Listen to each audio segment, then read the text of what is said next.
Hey everybody, Audiophile Barista here, nice of you to join. This is a video about the DENAFRIPS Avatar CD transport. Be warned, it is long, it is nerdy, and it's completely made for you guys, so enjoy.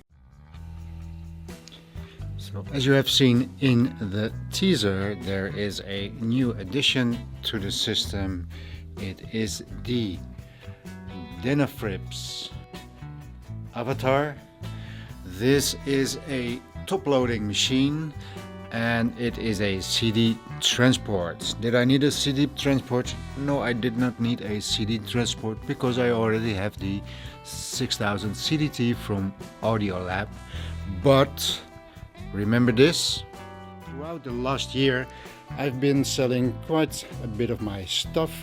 This means I have a bit of a budget, but where to put that money? So over here I have the Audiolab CD transport, and I just played the Neucom CD as a transport, and I might even sell both of those, because one of the things that I've been wanting for a very long time is to have on top of this rack a turntable, which is like a top loader, but I would also like to have a CD transport that is also a top loader with nice kind of looks. Something interesting.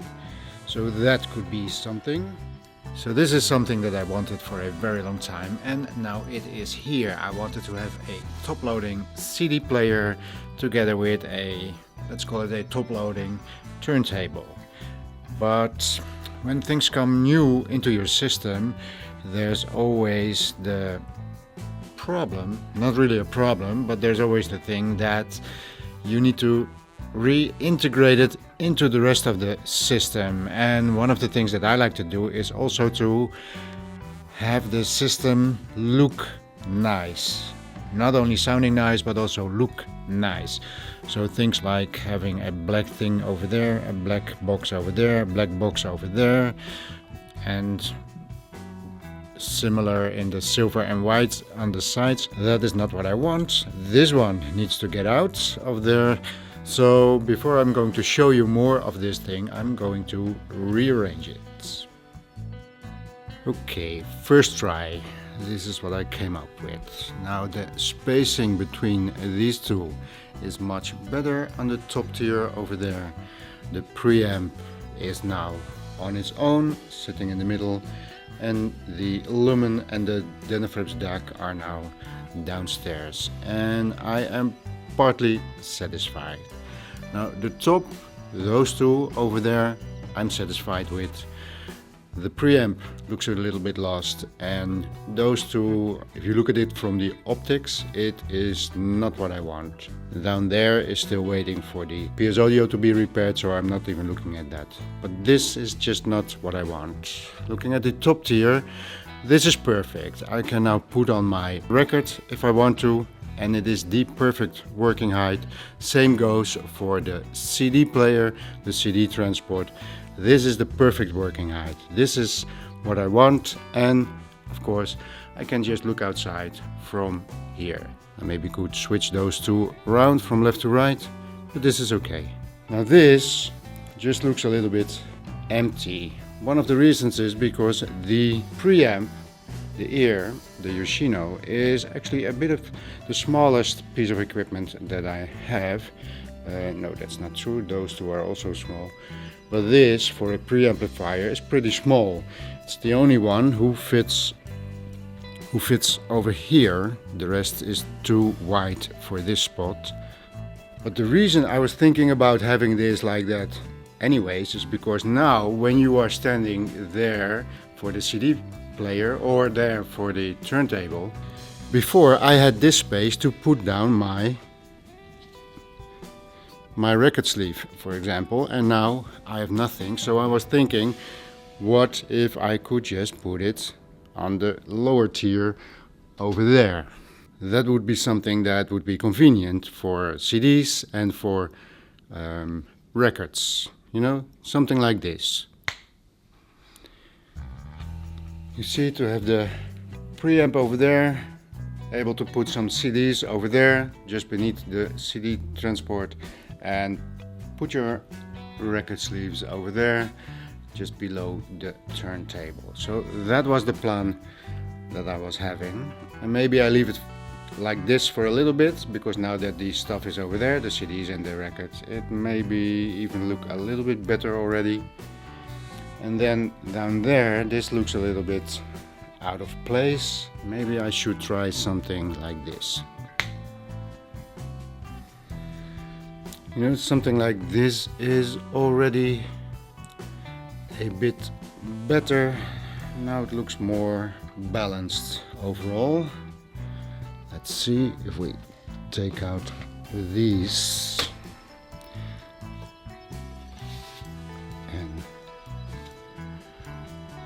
these. Okay, so the three below there, that is already looking a little bit better. So I'm going to listen to this setup and going to look at this setup and see what I think about it. And the reason that I'm doing all this, because this has nothing to do with sound. This has all to do with trying to make these things look good, which is, if you have a white thing, a black aluminium thing, a silver thing, it's just a messy bunch of different kind of equipment, and trying to look it more cohesive is, I think, important and sometimes difficult. And whenever you get a new piece of equipment, especially one that is as prominent as this, because here, look at this. This thing is so big, it almost makes the turntable look like a smaller turntable. This really is a beast. So if something that dominant comes back into the system, I need to rearrange how the things are looking. So let's try this one. Okay, so this setup is starting to grow on me a little bit. It's very convenient to have your records and your CDs at a convenient distance from the CD player and the turntable. I've been listening to some vinyl, I have this wonderful Mercury Living Presence album that I picked up a few days ago in a thrift store. This was the first time listening to it. Those are wonderful recordings. And I have, of course, Roger Waters, the original, not the one that he completely messed up in the re-release a few years ago. I don't know exactly when it was, but I prefer the original, especially for placement and stuff like that. The width of the soundstage, all things that you can perfectly judge with that thing. And remember, I only got this thing 3-4 days ago, so I'm still trying to figure out what is the sound signature of that CD player. And I still haven't really played with the correct phase, the power cable or the digital cable.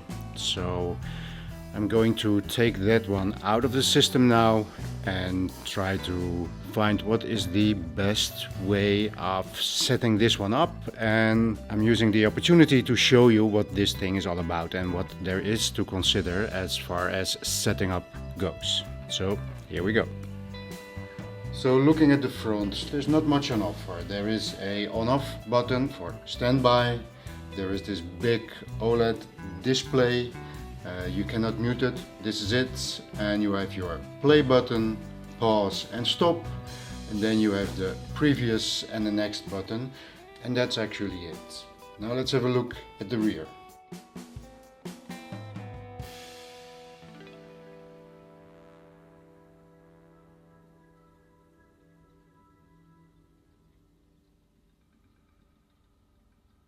So the first thing you'll notice is a lot of connections, and there's a section 1 and a section 2. Now section 1, digital out 1, has the optical, it has the coaxial out, AES out, and then I2 squared A, B and C.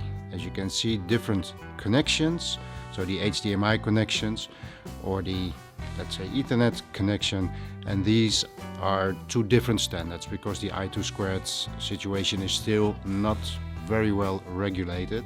So that's all the outputs on digital 1. We go over here it's a little bit different. We have the HDMI and the Ethernet connection, so I2 squared D and E, they call it over here. AES out, coaxial out, optical out. And there is one big difference between these two. This one, any of these on output 1 will use the internal clock. These, any of these, can be used with the internal clock, or you can over here connect it to an external clock. So over here you have a better look. This is the clock in position where you can sync it to another deck that maybe has a better internal clock. So you can opt out or opt in using the internal clock of the CD transport or using the external clock from the DA converter that you are using. And you can see over here sync, async, meaning you can sync it with the other deck, or you can async is using the internal clock. And there's some of these switches over here that you can use to choose between those. So everything is nicely labeled. So the clock in, the function selector, that is this part. So over here you have these 4 switches, and over here is the schedule that makes you understand what these switches are for. They call, if you put the switch down, they call it on. If you put the switch up, they call it off. And so the most left of them is to sync or not sync to the external clock, I just told you. The second one from the left is for slow or sharp, meaning that is the different filters that you can choose. Unfortunately, in the manual, they do not specify what slow or sharp means. I just put it on sharp. I believe that is the one that keeps the signal as it is. The slower one does change something, but as I said, it's not in the manual, so I'm not sure about that. I think that is something that they should do better. And for me, if you put it over here on slow or sharp and then put it into my DENAFRIPS RS2 DA converter, I can also choose sharp and slow on the DENAFRIPS DA converter. So if I choose 2 times slow, does that change anything? There's just not enough information about that. It irritates me, but that's what it is, and that is what the second switch from the left is for. Choosing between those 2 settings. And then you have number 3 and 4, so the 2 on the right side. So number 3 and number 4, on off, off on, off off. That is what you can choose, and that means that it can do a bit of, this thing can do a bit of upsampling between the 44.1K, which is the normal Redbook CD sample rate, or you can upsample it to 88.2, 176.4 or 352.8. So does this mean that there is still something like a DA converter in there? I'm not sure how that works. But if you know me, you know one of my rules is I want the least interference in the signal as possible. So I turn everything off that I can turn off. But so I don't know what is between slow and sharp, what is actually the off position. So that's why that irritates me. But it is a possibility. And I am going to try out these settings. I have not yet. I am going to try them out. Because on the Lumen, for example, if I output streaming on CD quality, I now put it on DSD. So it changes the 44.1K to DSD, and that makes it sound a bit smoother, that I like very much in the Lumen. So maybe I can achieve the same with this one, I don't know, but that's what I'm going to try. Anyways, there is a lot of things that you can choose to, and then there is the trigger in out if you want to sync it with turning on the system and turning on automatically your CD transport. Now I am a fan of keeping your digital components on all the time, but here you can choose to put in a trigger. And then there is of course your input for power. One more thing that I would like to show you that is on top. So if I open up this thing, you can have a look inside, and over there, over there you see that little thing, that little lip, small metal lip. You need to close the lid far enough to push that lid, otherwise it won't work. Now another thing that I found is that if you forget this little thing, the puck, if you put in your CD and you close the door, it will start spinning up. It does not recognize that the puck is not there, and then it will throw off your CD into the machine. As you can see, it's quite open also on all the sides, and I think that is a bit of a design flaw. But I found out the hard way that that happens when you forget to put back the puck in its place and then still close the lid. It should not work. It should detect that the puck is not there and do not bring the machine in danger or the possibility of damaging your CDs. But this probably only happens once or twice, and then you have the routine to put on the puck. But I forgot it, and it went almost into the machine that I almost lost it and had to open the machine in order to retrieve the CD. I just think that is a major design flaw. This is the remote. The CD transport comes with a remote, nice, full aluminium build. DENAFRIPS logo down here. Over here we have all the controls for the CD transport. Over here you have all the 1 to 9 numbers. You can choose the track. These 3 don't do anything. These 6 are probably for when you also have a DENAFRIPS amp, volume, analog source, digital source choosing. So those don't work for the CD transport. And then we have on, off and mute. Those do all work. And this one, time, does work. Only 2 choices. One is full time of the complete CD counting down, and the other option is only the track counting up. Now I have another design problem with this one. Now this is full aluminium, so if you want to place it onto your CD transport, that would be maybe a logical or some other piece of equipment, don't. It does not come with any protective feet. Even worse, these 6, well, you can see that, but these 6 screws are even outside of the case, so it is quite possible that you scratch your equipment if you put this on top of it, and you have to put it down anyway. So I think that's another thing that would be easy to fix for DENAFRIPS, but they didn't. Now in our hobby, of course, we always have spares from previous projects, so I found these in one of my boxes. I don't even remember what these are from, but they are little rubber feet and still with the sticker protection on it. So let's do a little bit of an upgrade on this thing. Put one over there. 2, 3, and 4.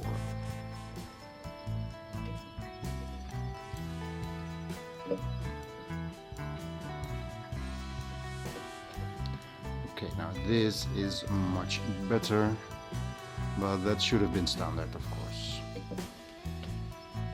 So, the remote control. Next phase, about 1-2 hours later, I've been playing around something. What I've been doing is putting this one in correct phase on the power cord. I have leveled it. I've been playing around with optical, coaxial and optical cable. I've been playing only 2 CDs, these 2 CDs, That Can Dance and Roger Waters, one of my favorite CDs when doing these kind of things. And I've been playing around with some of the settings. So there is the setting that I told you about, that you can upsample the outgoing signal. I played around with 44.1, the normal standard, no upsampling, and the 88.2.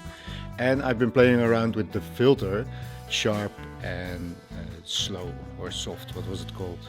And both the 88.2 upsampling and the soft filter at first appear to give it a little bit more air, but at better listening, maybe it's just that it's a bit more diffuse sounding.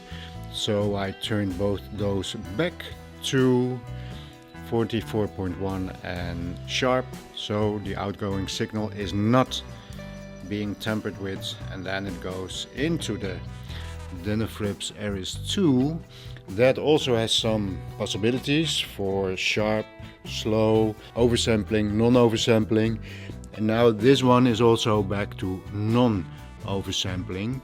When I was using the Audiolab transport, I had it on oversampling and the slow filter. That is what I preferred with the Audiolab, but with this one, because actually I think this transport, the Avatar, is a little bit more diffuse sounding than the Audiolab, but, and that is more important for me, instruments sound more like the instruments that they should sound like. And if I have to choose between realism and better placement, I will go for realism every time. But that's just 1 hour only using 2 CDs, so cannot call that a really hard verdict. And I'll be playing later with that one in a few weeks maybe, but the leveling, the correct polarity on the power cable, those things absolutely did help. Oh, and I changed the power cable to my favorite Furotech cable, and those things definitely made an improvement. So that is for now. Now I'm going to consider if I want to change this or not, and then do all the cabling, because now it is a bit of a mess behind the rack.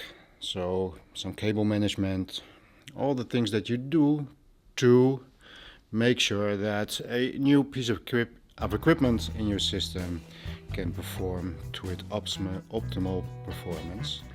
So okay, that's for now. Let's go on. Welcome back, and this is where I am now. This looks much more balanced, and let's have a look what I did. Let's have a look what is in the system. So the preamp is now down here, which is a fine spot, and I'll explain to you why it is over here. I added one, which is my Stax headphone amplifier, one that I wanted to have in the system for a long time, so just put it in there. This is the DENAFRIPS DA converter. Over here we have the Lumen A1, the streamer, the turntable, and the CD transport from DENAFRIPS also. Okay, so what happened? One thing is the DENAFRIPS, the DA converter. I have some very nice digital interconnects, but when the DENAFRIPS was standing down there, the distance from there to there was too long for my favorite digital coaxial interconnect. So by putting it over here, it has the shortest distance to the CD transport, and therefore I can use my favorite, which is a OIA cable, and this is the AudioQuest Carbon. So that's one thing. Then I needed to place the preamp. Now I want to have it on that side. This spot is obviously confiscated by the DA converter, so I could put it over there. But then the problem is that the cable from the turntable doesn't reach all the way over there. So it needs to be there, the preamp, or there. Now I decided on both spots, and this is the one that was aesthetically the most pleasing, and it is convenient because one of the reasons that I want to have the preamp on this side is to have a short cable, short as possible, to the power amp. Actually, by putting it over there, I did not have to change the cable. I could use the same length. Only thing is, there's those two white cables over there. They were running neatly over there, but in order to gain some space, I needed to put them now over there. So that means the lumen is now over there, and the power for the lumen is over there, and this is where I settled on for now. So now I'm going to sit down, listen, and enjoy the system for a while, and then see if there's any other things that I want to change. But for now, I guess this will be it. Okay, moving along nicely. What I've done is I have connected everything. The lumen is also connected now. Did a bit of cable management and all the stuff that is needed to make sure that everything is playing. And I also connected the Audiolab CD transport, put a nice little Nordost cable on it, and there is another AudioQuest optical cable going from there to the DENAFRIPS over there, the DENAFRIPS over there. And I'll be doing in another video a little bit of a comparison between the DENAFRIPS CD transport and the Audiolab transport. And well, this is almost done. I'm going to have one more listen, and then I'm going to finish up this video, and I hope you all liked it. I hope you appreciate the fact that I put in all the work and take you with me on this journey. So if you do, like and subscribe, and see you in a bit. Okay, my wonderful friends, let's wrap this up. This machine is wonderful. It is built like a tank.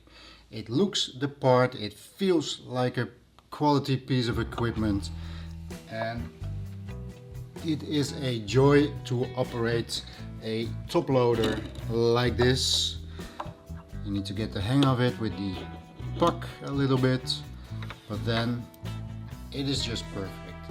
The sound is very nice, although by now I think the DENAFRIPS RS2, the DA converter that I have, is now the weak one in the system, making it difficult to really look at what is this thing capable of. And if I compare it to the Audiolab 6000A transport, it's actually difficult to really compare the two and listen for the differences. There are differences, and I will tell you about it next week. I prefer this one over the 6000, but that will be for another video.